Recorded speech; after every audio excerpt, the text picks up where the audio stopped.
الحمد لله الأول والآخر والظاهر والباطن خلق فسوى وقدر فهدى بيده ملكوت كل شيء وهو يجير ولا يجار عليه أحمده سبحانه وأشكر وأتوب إليه وأستغفره وأشهد أن لا إله إلا الله وحده لا شريك له وأشهد أن محمدا عبده ورسوله صلوات ربي وسلامه وبركاته عليه وعلى آلہ وأصحابہ ومن سار على نهجه واقتفى بهدی إلى يوم الدین اما بعد۔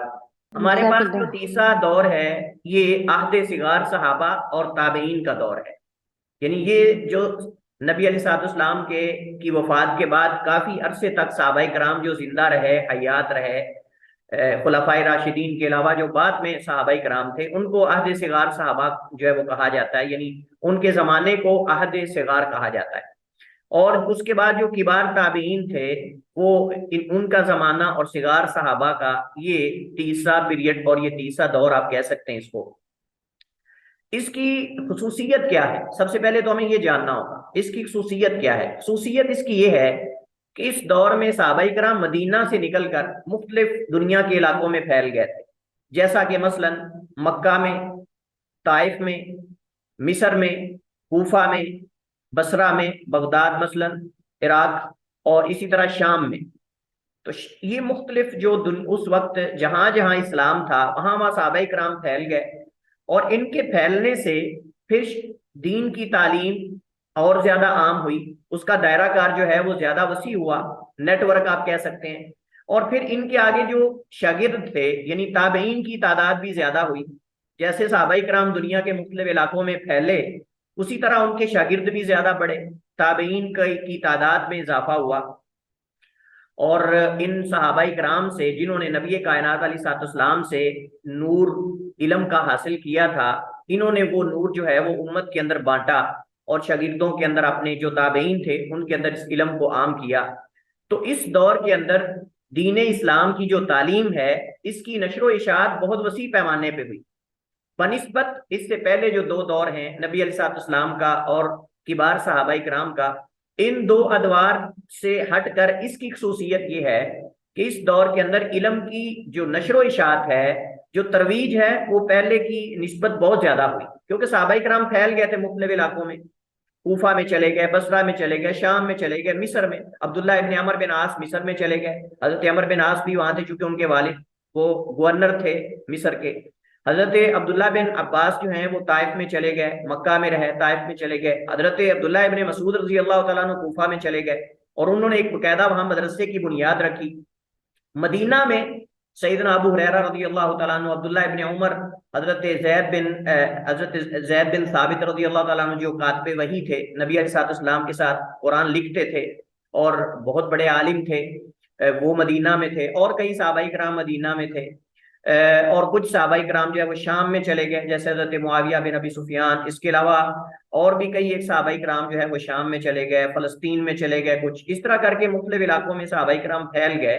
تو ان کے پھیلنے سے لوگوں نے ان سے علم حاصل کیا، اور جو علم کی پیاس ہے جو اس کو بجھایا، انہوں نے ان سے استفادہ کیا۔ تو صحابہ کرام کے زمانے میں ہم نے پڑھا کہ ان کو کتاب و سنت کے علاوہ دیگر چیزوں کی اتنی زیادہ ضرورت نہیں تھی، چونکہ مسائل محدود تھے، پیش آنے والے مسائل اتنے زیادہ نہیں، پریشانیاں، نئے نئے مسئلے اس دور کے اندر اتنے زیادہ نہیں۔ لیکن اس دور کے اندر چونکہ فتوحات کا سلسلہ وسیع ہوا اور صحابہ کرام مختلف علاقوں میں پھیل گئے، تو اس دور کے اندر پھر مسائل نئے نئے پیش آئے، اور پھر قیاس اور رائے کی ضرورت اور حاجت پڑی۔ قیاس اور رائے وغیرہ اس کی ضرورت لیکن بہت محدود تھی، اتنی زیادہ نہیں تھی، بہت محدود تھی۔ تو کتاب و سنت کے ساتھ ساتھ جو ہے وہ قیاس استعمال ہوا، لیکن بہت کم قیاس استعمال ہوا۔ قیاس کی اس دن میں وضاحت کر چکا ہوں کہ قیاس کسے کہتے ہیں۔ تو قیاس استعمال ہوا ہے بطور ایک دلیل کے یا بطور مسائل اخذ کرنے کا ایک آلہ آپ کہہ سکتے ہیں، تو لیکن بہت کم تھا۔ باقی جو رائے کو عمل دخل اور یہ آپس میں باس مباحثے اور اختلافات اور یہ چیزیں ابھی تک وجود میں نہیں آئی تھی۔ تو اس دور کے اندر یہ جو صحابہ کرام، صغار صحابہ کرام اور کبار تابعین کا دور تھا، اس کے اندر قیاس کی ضرورت پیش آئی۔ اور قیاس کی ضرورت پیش کیوں آئی؟ چونکہ جو ہے وہ نئے نئے مسئلے درپیش ہوئے، نئے نئے مسئلے پیدا ہوئے، خصوصاً جو ہے وہ کوفہ کے اندر، بصرہ کے اندر، چونکہ نئے نئے فرقے جنم لیے، جیسا کہ خوارج کا فتنہ اور اس کے علاوہ معتزلہ کا فتنہ، کئی اور فتنے، آگے اس کی انشاءاللہ وضاحت آئے گی، ہم اس کی تفصیل کو ذکر کریں گے۔ اس دور کے اندر بنیادی طور پر جو ہے دو مدرسے وجود میں آئے، دو مدرسے۔ اچھا، یہ جو دو مدرسے ہیں، اس کو یہ نہیں کہ باقاعدہ وہ ایک مدرسہ تھا اور وہ یعنی اس کا نام تھا یہ نہیں، مطلب فکر آپ کہہ سکتے ہیں، دو فکر سامنے آئی، دو مدرسے، اہل الحدیث اور اہل الرائے۔ مدینہ میں مدرسہ اہل الحدیث تھا اور کوفہ میں مدرسہ اہل الرائے تھا۔ اب فرق کیا دونوں میں؟ فرق یہ ہے کہ جو مدینہ کے لوگ تھے، یعنی جو مدینہ کے اندر علماء اور محدثین موجود تھے، صغار صحابہ کرام اور ان کے شاگرد آگے، جن کا میں بھی ذکر کرتا ہوں، وہ حدیث کو زیادہ، قرآن اور حدیث کو زیادہ ترجیح دیتے تھے، رائے اور اجتہاد اور ان مسائل کی طرف کم جاتے تھے۔ اس کی وجہ یہ ہے کہ مدینہ میں کوئی اتنے زیادہ فتنے نہیں تھے اور ان کو زیادہ رائے استعمال کرنے یا قیاس استعمال کرنے کی ضرورت اور حاجت نہیں تھی، کیونکہ مدینہ کے اندر اس قدر فتنے نہیں تھے جس قدر بغداد، جس قدر کوفہ اور بصرہ وغیرہ کے اندر فتنے موجود تھے۔ میں اس وجہ سے یہ بتا رہا ہوں کہ آپ سوچتے ہوں گے کہ مدینہ والوں نے زیادہ قیاس اور رائے وغیرہ کو استعمال کیوں نہیں کیا، جیسے کوفہ والے لوگوں نے زیادہ رائے کو استعمال کیا۔ رائے کا معنی اپنی طرف سے اپنی آراء کو پیش کرنا کسی مسئلے کے اندر، لیکن اہل مدینہ کوشش کرتے تھے کہ وہ قرآن یا حدیث سے ہی کوئی مسئلہ مل جائے تو اسی پر اکتفا کریں، اپنی رائے کو اندر شامل نہ کریں اس مسئلے کا جواب دیتے ہوئے۔ لیکن چونکہ کوفہ کے اندر نئے نئے مسائل پیش آتے تھے، اور آپ جانتے ہیں کوفہ والے جو لوگ ہیں وہ یعنی کوفے کی سرزمین اور عراق اور یہ اس سرزمین کو فتنے کی سرزمین بھی کہا گیا ہے، ہمیشہ کوئی نہ کوئی شکوہ شکایت اہل کوفہ کرتے رہتے تھے۔ حضرت عمر بن خطاب رضی اللہ تعالیٰ عنہ کے دور خلافت کے اندر بھی حضرت سعد بن ابی وقاص کے بارے میں انہوں نے آ کر شکوہ کیا، اور بڑے بڑے صحابہ کو نہیں چھوڑا انہوں نے، اہل کوفہ نے بڑے بڑے صحابہ کے بارے میں آ کر ایسی شکایتیں لگاتے رہتے تھے، شکایتیں کرتے رہتے، یہ ایسے نہیں کرتے، یہ ایسے نہیں کرتے۔ تو یہ فتنوں کی سرزمین ہے، اور یہی اہل کوفہ ہی ہیں کہ جنہوں نے حضرت حسن رضی اللہ تعالیٰ عنہ، جیسے کہ کہا جاتا ہے کہ ان کو زہر دیا گیا، اس کے اندر بھی وہ تھے شامل، اور حضرت حسین رضی اللہ تعالیٰ عنہ کے بارے میں ان کو خط لکھ کر بلایا اور وہاں جا کر غداری کی، ان کو چھوڑ دیا۔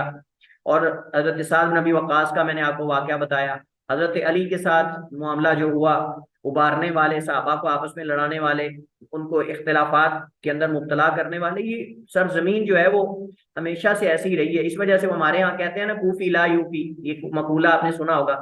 بہرحال اس کا یہ ہرگز مطلب نہیں کہ کوفے کے اندر علماء نہیں تھے، فضلاء نہیں تھے۔ کوفہ علماء کی سرزمین بھی ہے، وہاں بڑے بڑے علماء پیدا ہوئے اور تابعین بڑے بڑے وہاں سے نکلے، لیکن یہ ہے کہ اس دور کے بعد جو ہے وہ فتنے بھی وہاں سے نکلے ہیں۔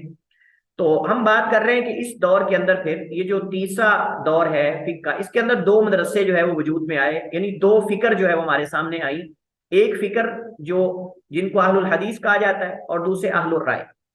اہل الحدیث جو ہے اس فکر کی جو بنیاد رکھنے والے صحابہ کرام ہیں، وہ یعنی ان میں جو بانی آپ کہہ سکتے ہیں سمجھے جاتے ہیں، حضرت ابو ہریرہ، حضرت زید بن ثابت، حضرت عبداللہ ابن عمر وغیرہ، یہ صحابہ کرام تھے جو مدینہ میں رہے نبی علیہ الصلوۃ والسلام اور کبار صحابہ کرام کے بعد۔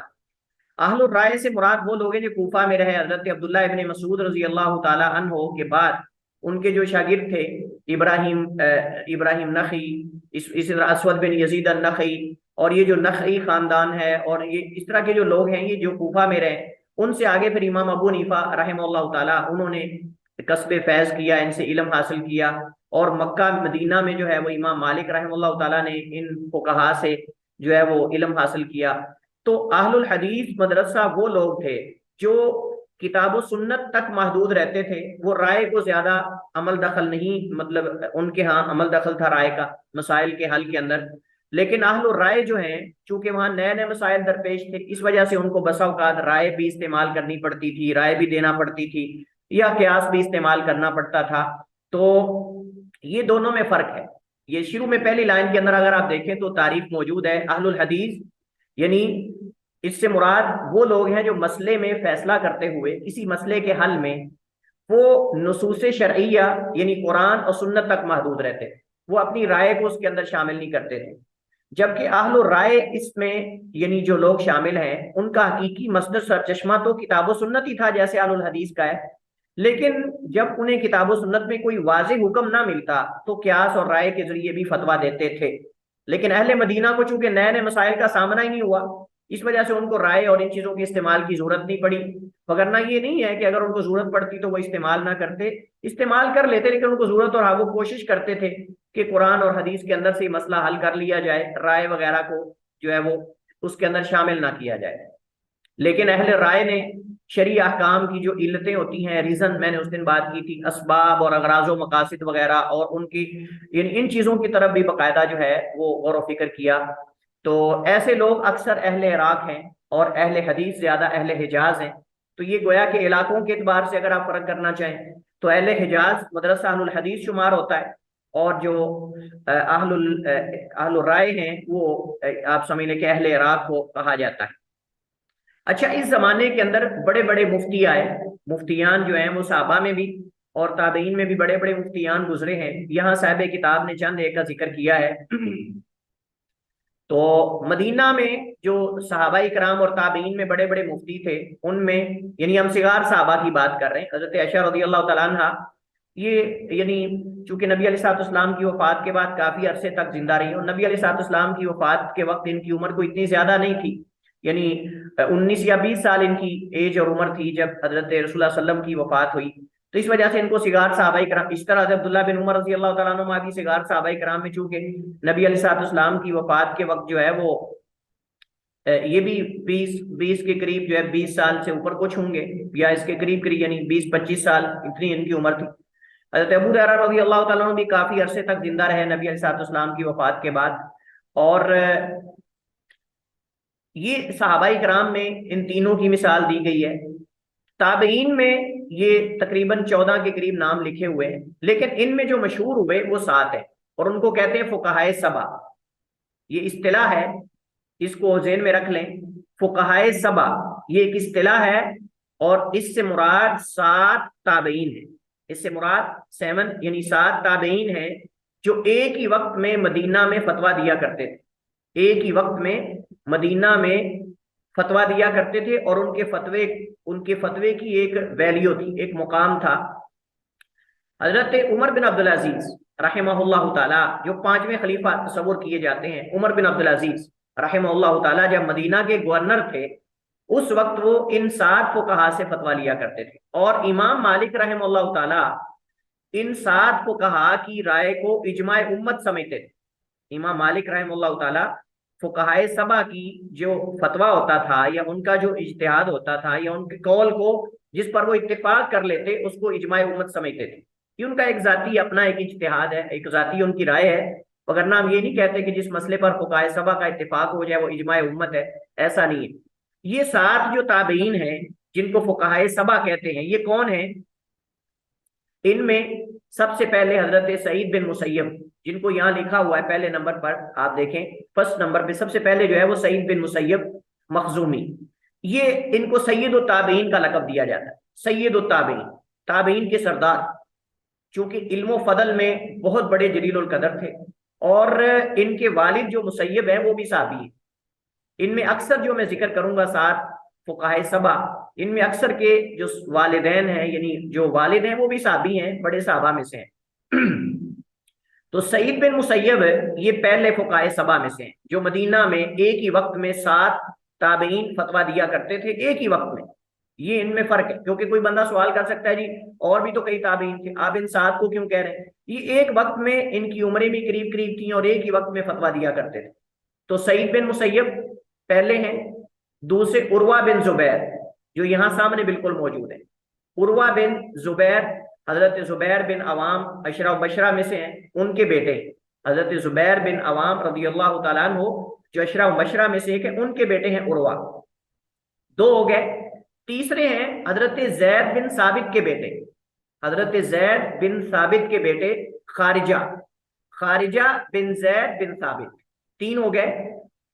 چوتھے ہیں حضرت ابوبکر صدیق کے پوتے، حضرت ابوبکر صدیق رضی اللہ تعالی عنہ کے پوتے حضرت محمد بن ابی بکر کے بیٹے 8ویں نمبر پر موجود ہے یہاں، قاسم بن محمد بن ابی بکر، یہ 8ویں نمبر پہ آپ دیکھ رہے ہیں، قاسم بن محمد بن ابی بکر، یہ آپ سمجھ لیں کہ چوتھے ہیں۔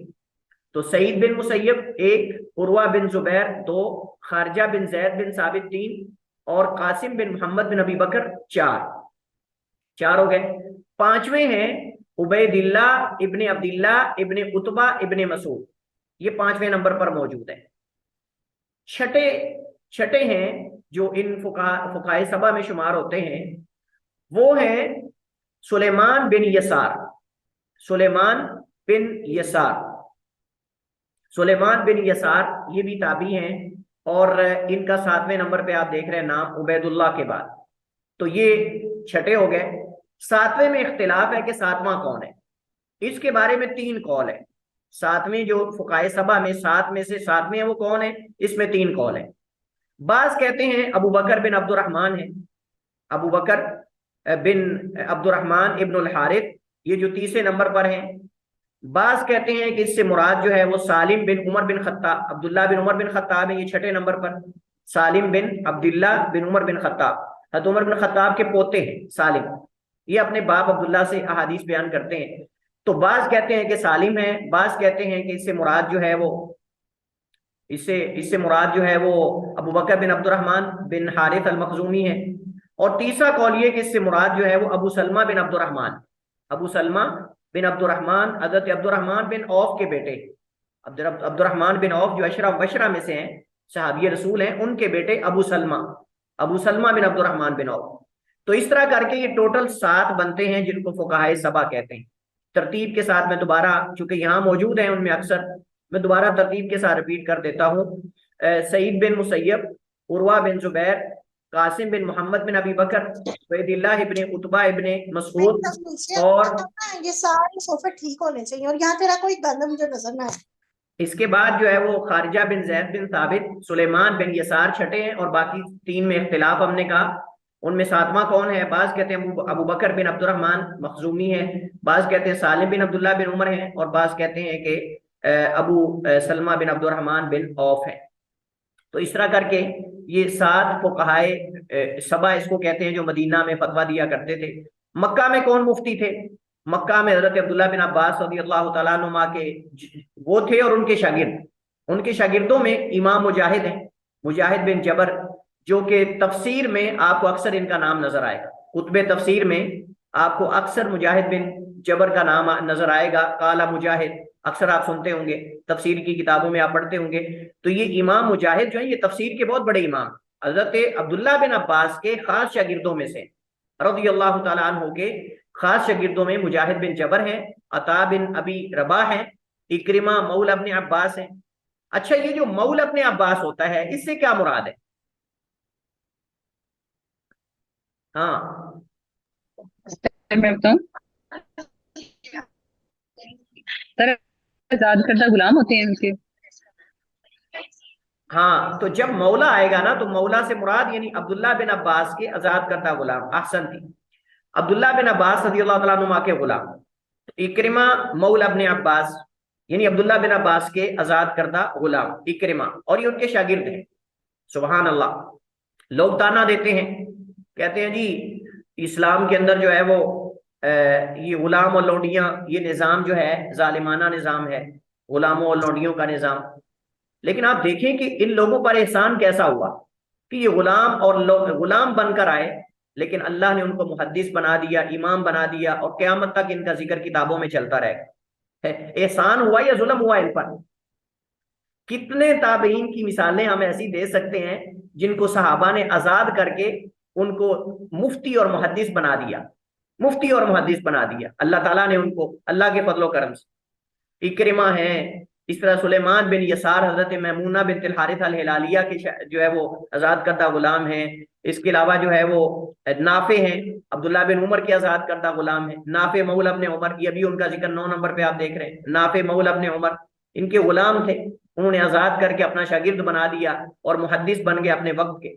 اور یہ جو قراءت میں بھی ان کا نام آتا ہے امام نافع، یہ وہی ہیں۔ تو دیکھیں کہ یہ لوگ تانے دینے والے اور اسلام پہ اعتراض کرنے والے کیسے اعتراض کرتے ہیں کہ یہ لوگ جو ہے وہ، بلکہ میں پڑھ رہا تھا کہیں کہ ایک تابعی ہیں، ان کو جب آزاد کر دیا گیا نا تو وہ رونے لگ گئے. غالباً مجھے کنفرم نہیں کہ وہ کون ہے، ان کا نام مجھے اس وقت استحضار نہیں، کہ جب ان کو آزاد کیا گیا تو رونے لگ گئے. تو پوچھنے والوں نے پوچھا کہ تمہیں تو خوش ہونا چاہیے کہ تم آزاد ہو گئے. کہتے ہیں میں رو اس وجہ سے رہا ہوں کہ آج کے بعد مجھے سنگل اجر ملے گا. پہلے مجھے ڈبل اجر ملتا تھا اللہ تعالیٰ سے، ایک اپنے مالک کی خدمت کرنے کا اور ایک اللہ کی عبادت کرنے کا. حدیث میں آتا ہے نا کہ جو مالک اپنے آقا کا حق ادا کرے اور اللہ کا حق ادا کرے اس کے لیے دوہرا اجر.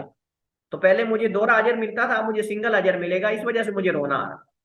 تو یہ لوگ کہتے ہیں جی اسلام کے اندر جو لونڈیوں کا نظام اور غلاموں کا نظام ہے یہ ظالمانہ ہے، اور یہ اس کی حکمتیں نہیں سمجھتے کہ اصل کیوں اسلام نے یہ نظام کو باقی رکھا ہے. اسلام ہے اس کے اندر بہتری. بہرحال موضوع ہمارا کہیں دور نہ نکل جائے، ہم اسی پر رہتے ہیں. تو اکرمہ مولا ابن عباس ابو زبیر محمد بن مسلم بن تدرس المکی، ابو زبیر محمد بن مسلم بن تدرس جو چوتھے نمبر پر ہیں، یہ حضرت جابر کے خاص شاگرد ہیں اور حضرت عبداللہ بن عباس کے بھی شاگرد ہیں. اگرچہ ان پر کلام ہے، ابو زبیر جو محمد بن مسلم ہیں ان پر اگرچہ کلام ہے کہ یہ مدلس ہیں، تدلیس کرتے ہیں بسا اوقات، لیکن یہ ہے کہ حضرت جابر عبداللہ بن عباس کے شاگردوں میں سے. کوفہ میں ہم نے چونکہ میں نے ذکر کیا، کوفہ میں کون سے صحابی تھے میں نے ابھی ذکر کیا اوپر؟ ہاں عبداللہ بن مسعود. عبداللہ بن مسعود رضی اللہ تعالیٰ عنہ، حضرت عبداللہ بن مسعود، اس کے جو ہے وہ اس کے بعد حضرت عمار بن یاسر، حضرت علی، حضرت ابو موسیٰ عشری، یہ سارے صحابہ کرام وہاں رہے اور ان سے لوگوں نے کسب فیض کیا، علم حاصل کیا. تو ان صحابہ کرام سے جو کوفہ میں تھے، عبداللہ بن مسعود، عمار بن یاسر، علی بن ابی طالب امیر المومنین، حضرت ابو موسیٰ عشری رضی اللہ تعالیٰ عنہم اجمعین، ان سے جن لوگوں نے علم حاصل کیا تابعین نے، وہ یہ یہاں 7 کے قریب ذکر ہیں. علقمہ بن قیس اور ابراہیم بن یزید النخعی، مسروق ابن الاجدع، عبیدہ ابن عمر السلمانی یا عبیدہ بعض اس کو پڑھتے ہیں، عبیدہ ابن عمر السلمانی، سعید ابن جبیر، ان کو بھی سید التابعین کہا جاتا ہے، جس کو حجاج نے جن کو شہید کیا تھا. سعید بن جبیر بہت جلیل القدر تابعی تھے. عامر ابن شراحیل ابن عبد الشابی، جن کو کہتے ہیں امام شابی. اور امام شابی کے بارے میں وہ شاید معروف ہے کہ امام شابی سے کسی نے پوچھا کہ کیا شیطان کی بیوی ہے، یا کسی نے پوچھا کہ کیا شیطان کی اولاد ہے، تو امام شابی آگے سے کہنے لگے یہ شادی پہ میں تو گیا نہیں، اب مجھے نہیں پتا کہ اس کی بیوی ہے یا نہیں ہے، اس کی اولاد ہے کہ نہیں. تو انہوں نے اس طرح کر کے جواب دے دیا. کہتے ہیں کہ ذاک عرس ما حضرنا، ذاک عرس ما حضرنا، اس شادی پہ میں تو تھا نہیں. تم مجھ سے پوچھ لو کہ شیطان کی بیوی ہے کہ نہیں، تو کہتے ہیں کہ اس شادی میں تو تھا نہیں، جو تھا اس سے جا کے پوچھ لیں. مطلب یہ کہ فضول سوال ہے، اس کا کوئی فائدہ نہیں ہے، فضول سوال ہے. ایسے سوالات پہ محدثین ایسے ہی جواب دیا کرتے تھے. کہتے ہیں کہ اس شادی پہ میں تو تھا نہیں، آپ اس سے جا کے پوچھ لیں جو شیطان کی شادی پہ تھا. بہرحال امام شابی بہت بڑے امام تھے. تو یہ عامر ان کا نام، شابی جو ہے یہ نسبت ہے، اس وجہ سے وہ معروف ہو گئے. اصل ان کا نام عامر ہے، عامر ابن، اور بہت سارے لوگ امام شابی کا اصل نام نہیں جانتے. تو عامر ابن شراحیل ابن عبد ان کا نام. شریح بن حارث الکندی، یہ کوفہ میں جو ہے وہ مفتیان تھے صحابہ کے بعد. بصرہ میں کون تھے؟ بصرہ میں حضرت انس تھے رضی اللہ تعالیٰ عنہ، خادم رسول اللہ، اللہ کے نبی علیہ السلام کے خادم، جن کو اللہ کے نبی نے دعا دی تھی. اور نبی علیہ السلام کی دعا کی برکت سے حضرت انس فرماتے ہیں کہ میں نے اپنی زندگی میں اپنے ہاتھ سے 125 اپنے بیٹے پوتے پڑپوتے دفن کیے. یعنی اپنی اولاد کی، اپنی نسل میں اللہ نے اتنی لمبی عمر دی کہ 125 اپنی اولاد، اپنی نسل میں بچے خود دفن کیے اپنے ہاتھ سے. ان کی زندگی میں اتنے فوت ہو گئے. تقریباً 100 سال کی عمر میں یا 98 سال کی عمر میں ان کی وفات ہوئی. اور فرماتے ہیں کہ اللہ کے نبی نے ان کو مال میں، اولاد میں، عمر میں 3 طرح کی برکت کی دعا کی تھی. اللہ نے اتنی اولاد دی، میں آپ کو بتا رہا ہوں کہ انہوں نے اپنے ہاتھوں سے اپنی زندگی میں 125 بچے دفن کیے، اپنی نسل میں سے 125 بچے دفن کیے. یعنی جو زندہ تھے وہ پتہ نہیں کتنی درجنیں تھیں. اور کہتے ہیں کہ نبی کی دعا کی برکت سے دوسروں کا باغ جو ہے وہ 1 دفعہ پھل دیتا تھا، میرا باغ 2 دفعہ پھل دیتا تھا. نبی علیہ الصلوۃ والسلام کی دعا کی برکت سے، چونکہ اللہ کے نبی کی خدمت کرتے تھے، اللہ کے نبی نے ان کو دعا دی تھی۔ اور حضرت انس بن مالک کا شمار ان صحابہ کرام میں سے ہوتا ہے جنہوں نے کثرت سے اللہ کے نبی سے احادیث ہم تک پہنچائی ہے۔ تقریباً 7 یا 8 کے قریب صحابہ کرام ہیں جنہوں نے کثرت سے اللہ کے نبی علیہ الصلوۃ والسلام سے ہم تک احادیث پہنچائی ہیں، ان میں حضرت انس بن مالک بھی ہیں، حضرت عبداللہ بن عمر ہیں، حضرت عائشہ ہیں، حضرت ابو ہریرہ، سر فہرست سب سے پہلے حضرت Abu Hurairah, top of the list, top of the list, 5000 سے زائد حدیث کے راوی حضرت ابو ہریرہ رضی اللہ تعالیٰ عنہ، اس کے بعد حضرت عائشہ، حضرت عبداللہ بن عمر اور انس بن مالک رضی اللہ، یہ صحابہ کرام آتے۔ حضرت انس بن مالک چونکہ بصرہ میں رہے ہیں، بصری ہیں، تو ان میں جو آگے جن لوگوں نے علم حاصل کیا تابعین میں، وہ ابو العالیہ ہیں، معروف تابعی ہیں، ان کی آپ کو تفسیری روایات مل جائے گی۔ قتادہ ابن دعامہ السدوسی ہیں، قتادہ ابن دعامہ السدوسی رحمہ اللہ، ان کی بھی بخاری مسلم وغیرہ دیگر کتابوں میں احادیث موجود ہیں۔ اسی طرح حسن بن ابی الحسن یسار، جن کو حسن بصری کہتے ہیں، جن کو آپ حسن بصری کے نام سے سنتے ہیں، وہ حسن بن ابی الحسن یسار ہیں، معروف تابعی، بڑے جلیل القدر تابعی ہیں اور معروف ہیں حسن بصری کے نام سے، یہ وہی ہیں حسن بن ابی الحسن یسار البصری۔ ابو شعثا جابر ابن یزید، یہ بھی معروف تابعی ہیں، روایات میں ان کا ذکر آتا ہے۔ محمد بن سیرین، جن کے نام سے یہ تعبیر و رویا کی، خوابوں کی تعبیر کے حوالے سے کتابیں بھی آپ نے پڑھی ہوں گی، دیکھی ہوں گی، حالانکہ وہ کتاب ان کی نہیں ہے، بس ان کی طرف نسبت کر دی، کہا جاتا ہے کہ وہ ان کی کتاب نہیں ہے، لیکن یہ خوابوں کی تعبیر میں بہت معروف ہے۔ خوابوں کی تعبیر میں محمد بن سیرین بہت معروف تھے، بڑی بہترین تعبیر کرتے تھے رحمہم اللہ جمیعا۔ تو یہ جو ہے وہ بصرہ میں تھے۔ یمن میں جو معروف تھے یعنی تابعین، طاؤس بن کیسان، طاؤس بن کیسان، امام طاؤس، یہ تابعین میں سے ہیں۔ یحییٰ بن ابی کثیر اور وہب بن منبہ۔ اچھا، وہب بن منبہ جو ہے یہ معروف تابعی ہیں، وہب بن منبہ جو ہیں یہ معروف تابعی ہیں، تو یہ تقریباً 3 کے قریب یمن میں معروف ہیں۔ اور آگے پھر ان سے جو محدثین نکلے اس میں عبد الرزاق بن حمام الصنعانی ہیں، اس طرح معمر بن راشد الازدی الیمانی ہیں، اور اس کے علاوہ کئی اور محدثین ہیں جو اس کے بعد جو ہے وہ نکلے۔ مصر میں کون سے صحابہ کرام ہیں؟ مصر میں عبداللہ بن عمر بن عاص، جیسے میں نے ذکر کیا جی، تو مصر میں عبداللہ ابن عمر ابن العاص رضی اللہ تعالی عنہما، صحابی ابن صحابی ہیں۔ حضرت عمر بن عاص اسلام کے سپہ سالار ہیں، بہت بڑے سپہ سالار ہیں، بہت بڑے بہادر ہیں، اور صحابی ان کے بیٹے عبداللہ، حضرت عبداللہ اور عمر بن عاص باپ اور بیٹے میں بڑی دلچسپ بات یہ ہے کہ ان دونوں کی عمر میں صرف 12 سال کا فرق ہے۔ کیسا ہے؟ یعنی حضرت عبداللہ اپنے والد عمر بن عاص سے صرف 12 سال چھوٹے تھے۔ کتنے؟ صرف 12 سال۔ اس کا مطلب یہ ہے کہ عرب کے ہاں بچے اور بچیاں جلدی بالغ ہو جاتے ہیں، لہٰذا حضرت عائشہ کے نکاح پر کوئی اعتراض نہیں بنتا۔ جاہل قسم کے لوگ جو اعتراض کرتے ہیں یا دیگر اس سے بھی پہلے کی مثالیں موجود ہیں، بلکہ امام شافعی رحمہ اللہ تعالیٰ نے اپنے ایک ہمسائے کا یا ہمسائے سے نقل کرتا ایک واقعہ ذکر کیا ہے۔ وہ فرماتے ہیں امام شافعی رحمہ اللہ کہ ایک عورت 21 سال کی عمر میں نانی بن گئی، واقعہ موجود ہے، صحیح واقعہ ہے، 21 سال کی عمر میں نانی بن گئی، یہ واقعہ بھی موجود ہے۔ عرب کے اندر ایسے آپ کو واقعات جلدی بلوغت کے بھی مل جائیں گے، اور اسی طرح آپ کو جو ہے وہ ماں کے پیٹ میں زیادہ عرصہ رہنے والے بھی آپ کو ائمہ اور محدثین کی حالات زندگی مل جائے گی۔ کئی ائمہ ایسے ہیں جو 4 سال ماں کے پیٹ میں رہے، کئی ایسے جو 5 سال تک ماں کے پیٹ میں رہے، ایسے واقعات، حقیقی واقعات موجود ہیں۔ لیکن یہ لوگ جو مطالعہ نہیں کرتے، پڑھتے نہیں، بس ایسے کتابیں پڑھ کے گھر بیٹھ کے مفتی بن جاتے ہیں، وہ اعتراضات کرتے ہیں اس طرح کے۔ بہرحال ہم اپنے موضوع پہ رہتے ہیں۔ حضرت عبداللہ بن عمر بن عاص اپنے والد سے صرف 12 سال چھوٹے تھے، اور باپ بیٹے کے درمیان صرف 12 سال کا فاصلہ تھا عمر میں، اور یہ بھی بہت بڑے جلیل القدر صحابی۔ اور مزے کی بات یہ ہے، دلچسپ بات یہ ہے ان کی مناسبت سے کہ حضرت عبداللہ بن عمر بن عاص صحابہ میں سے حدیثیں لکھتے تھے، باقی سن کے یاد کرتے تھے، یہ لکھتے بھی تھے۔ تو اس وجہ سے ایک دفعہ ان کو کفار نے کہا کہ تم نبی علیہ الصلوۃ والسلام کی ہر بات لکھتے ہو، اللہ کے نبی کبھی غصے میں ہے، کبھی کس طرح، انسان ہونے کے ناطے سے لکھنا چھوڑ دیا۔ کسی نے بھی کہا تو ان کے کہنے پر چھوڑ دیا لکھنا. تو اللہ کے نبی صلی اللہ علیہ وسلم نے پوچھا کہ عبداللہ تم لکھا کرتے تھے میری حدیثیں تو کیوں نہیں لکھتے ہو؟ کہنے لگے اللہ کے رسول مجھے لوگوں نے ایسے ایسے کہا. فرمایا اکتب والذی نفس محمد بن یدی ما یخرج منہ الا حق واشار بیدہ الی لسانی.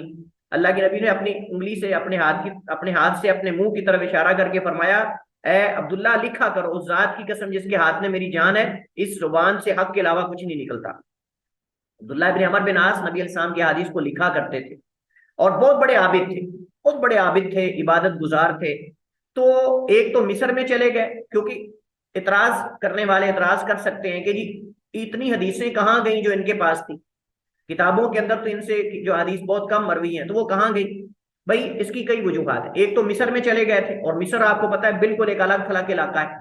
اور دوسرا یہ کہ عبادت میں زیادہ مصروف رہتے تھے، عبادت میں زیادہ مصروف رہتے تھے، اس وجہ سے زیادہ احادیث ان سے لوگوں نے نہیں سنی اور نہ آگے حدیث زیادہ بیان. جبکہ حضرت ابو ہریرہ مدینہ میں تھے، اور مدینہ تو آپ کو پتہ ہے ایک مرکز ہے، حرمین ہے، حرمین میں سے ایک حرم ہے، تو وہاں تو لوگ آتے جاتے تھے. اس وجہ سے حضرت ابو ہریرہ رضی اللہ تعالیٰ عنہ کے شاگردوں کی تعداد تقریباً 800 کے قریب ہے. حضرت ابو ہریرہ رضی اللہ تعالیٰ عنہ کی شاگردوں کی تعداد 800 کے قریب ہے. آپ اندازہ کریں جس کے 800 شاگردوں آگے، ہر شاگرد کے آگے 100 200 300 تو کیا کہاں تک تعداد پہنچتی ہے حدیث کی. لیکن حضرت عبداللہ بن عمر بن عاص چونکہ مصر میں چلے گئے تھے اپنے والد کے ساتھ تو وہاں ہی رہے، تو اس وجہ سے ان کی حدیث ہیں لیکن بہت کم ہیں، آگے امت کے اندر زیادہ پھیلی نہیں. اس کی وجہ یہ ہے کہ ان سے لوگوں نے زیادہ استفادہ نہیں کیا اور یہ عبادت میں زیادہ مصروف رہتے تھے رضی اللہ تعالی عنہ. ان کے شاگردوں میں ابو الخیر مرشد بن عبداللہ ہیں، اور اس طرح یزید بن ابی حبیب، زیادہ معروف یزید بن ابی حبیب ہیں، تابعی ہیں. انہوں نے زیادہ حدیث ان سے جو ہے وہ نقل کی. شام میں بہت سارے صحابہ کرام گئے، حضرت معاویہ بن ابی سفیان رضی اللہ تعالیٰ عنہ اور بھی کئی تھے. حضرت عبد الرحمن بن غنم اشعری جو ہے وہ ان کو حضرت عمر نے اس علاقے میں علم و فقہ کے لیے باقاعدہ بھیجا تھا. تو ان کا نام اس وجہ ذکر کر دیا کہ ان کو باقاعدہ بھیجا ہی علم کے لیے، علم سکھانے کے لیے، تعلیم کے لیے گیا تھا. حضرت عمر نے ان کو بھیجا تھا. اس کا مطلب یہ عالم تھے، اس کا مطلب کہ یہ عالم صحابہ کرام میں سے تھے، یعنی فقہا اور محدثین میں سے تھے. تو حضرت عمر نے ان کو جو ہے وہ مصر شام روانہ کیا تھا. تو ان سے جن لوگوں نے استفادہ کیا اس علاقے میں جو مشہور اور معروف تابعی تھے، تابعین، ان میں رجا جو ہے وہ رجا بن حیوہ بعض اس کو پڑھتے ہیں، کندی، قبیصہ بن ذؤیب، اور اسی طرح مقبول بن ابی مسلم شامی، ان کو مقبول شامی بھی کہتے ہیں، ابو ادریس الخولانی، عمر بن عبدالعزیز رحمہ اللہ تعالی.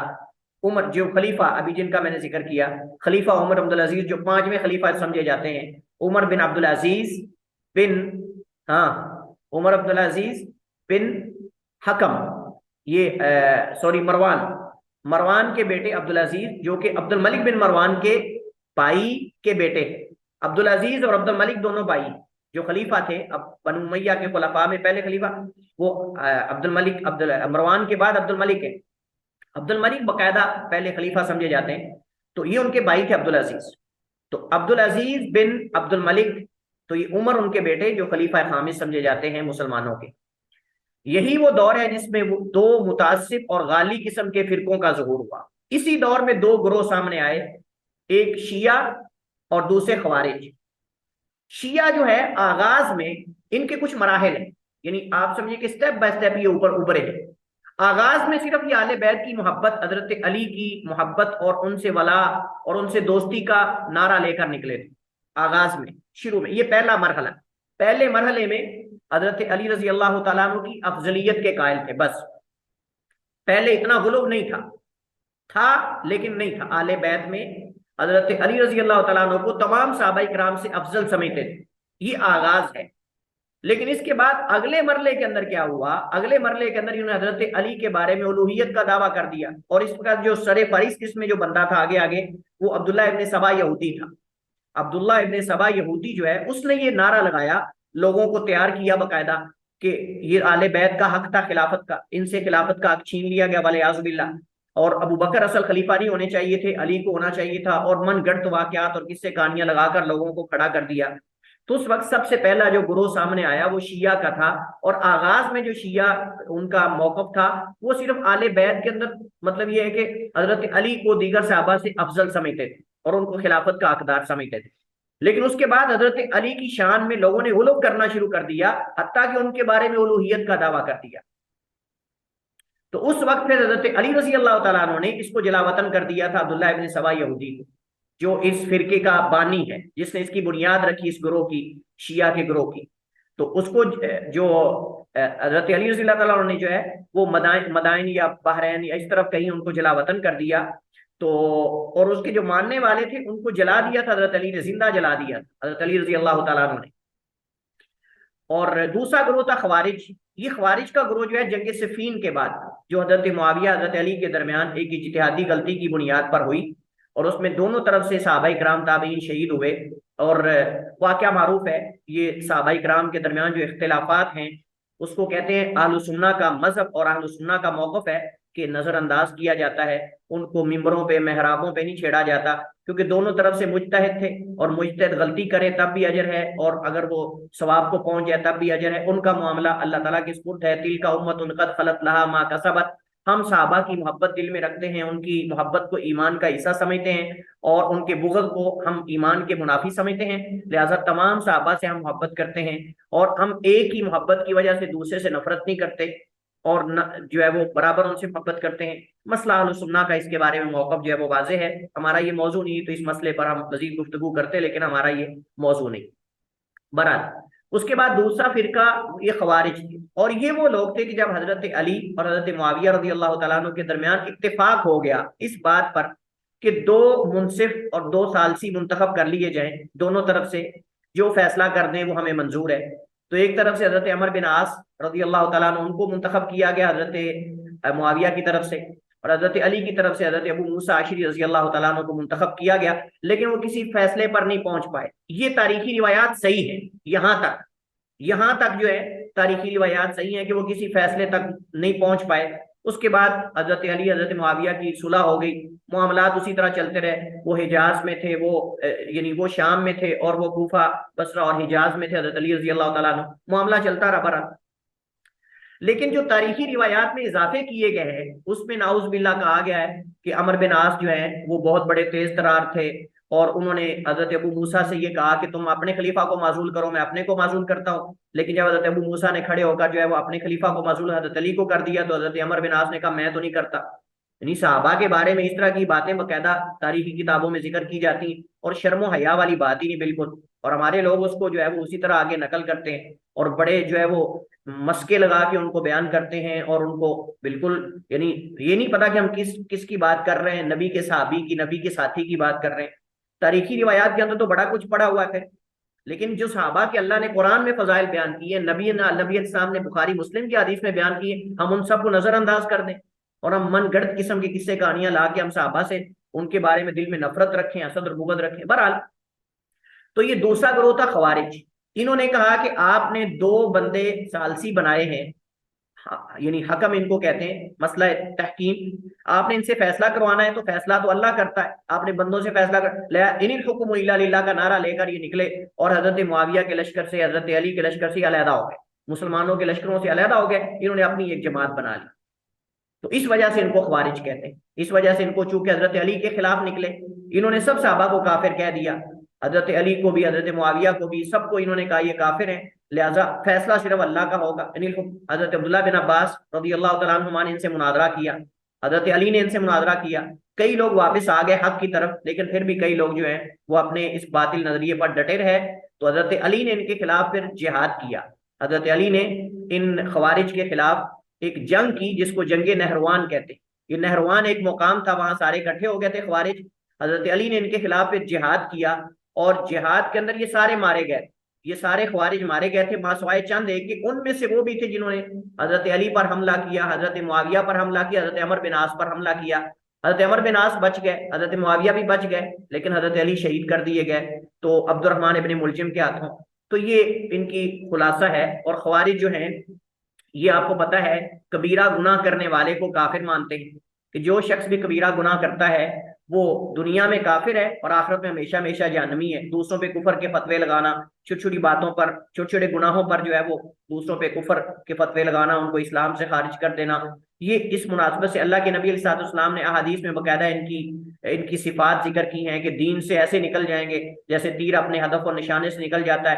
احداث الاسنان سفہاء الاحلام یمرقون من الدین کما یمرق السهم من الرمیہ، کہ یہ کم عقلوں والے اور کم عمروں والے ہوں گے، زیادہ ان کے اندر سمجھدار مچور لوگ نہیں ہوں گے، سارے نوجوان ہوں گے، کم عمروں والے، عقلوں سے بالکل پیدل ہوں گے عقل سے، اور جو ہے وہ دین سے ایسے نکل جائیں گے جیسے تیر اپنے ہدف اور نشانے سے نکل جاتا ہے، اور قرآن پڑھیں گے لیکن ان کے حلقوں سے نیچے نہیں. یعنی وہ آیات جو خلیفہ وقت یا حاکم کی اطاعت اور فرما برداری کے بارے میں اور مسلمان کی تکفیر نہ کرنے کے بارے میں ہے، ان کو یہ مسلمانوں پہ اپلائی کریں گے اور ان کی تکفیر کریں گے اور ان کے خلاف خروج کریں گے، اور یہ ساری اس وجہ سے ان کو جو ہے وہ کہا گیا کہ دین سے نکل جائیں گے جیسے تیر نکل جاتا ہے. بہرحال یہ دو فرقے جو ہے اس وقت وجود میں آئے، اور ان کا جیسے میں نے ذکر کیا کہ کیوں وجود میں آئے. جو شیعہ تھے یہ آل بیت میں غلو کرنے کی وجہ سے زیادہ نمایاں ہوئے، اور جو خوارج تھے یہ صحابہ کے بغض کے اندر، یعنی ان کی نفرت کے اندر، اور اسی طرح جو ہے وہ ان کی تکفیر کرنے اور ان پر کفر کے فتوے لگانے کی وجہ سے حضرت علی کے خلاف، حضرت معاویہ، سب کے خلاف یہ نکل آئے، اور ان کے خلاف حضرت علی نے پھر جنگ کی جس کو جنگ نہروان کہتے ہیں، اور اس جنگ کے اندر پھر یہ اکثر مارے گئے تھے ماں سوائے چند ایک کے. تو اس کے ساتھ جو ہے یہ دور ختم ہوتا ہے. اس کے بعد چوتھے دور کا آغاز ہوتا ہے. اس کے اندر باقاعدہ کتابیں لکھی گئیں، احادیث کی تدوین ہوئی. حدیث لکھنا جائز ہے کہ نہیں، کیا حدیث حجت ہے کہ نہیں، اور بعض لوگ کہتے ہیں جی حدیث اللہ کے نبی لکھنے سے منع کر دیا تھا. اس کے بارے میں اشکالات کا جواب انشاءاللہ کل کے لیکچر میں ہم دیں گے اور اس پر انشاءاللہ بات کریں گے. واللہ تعالی اعلم واحکم، وصلی اللہ وسلم علی نبینا محمد وعلی آلہ وصحبہ وسلم.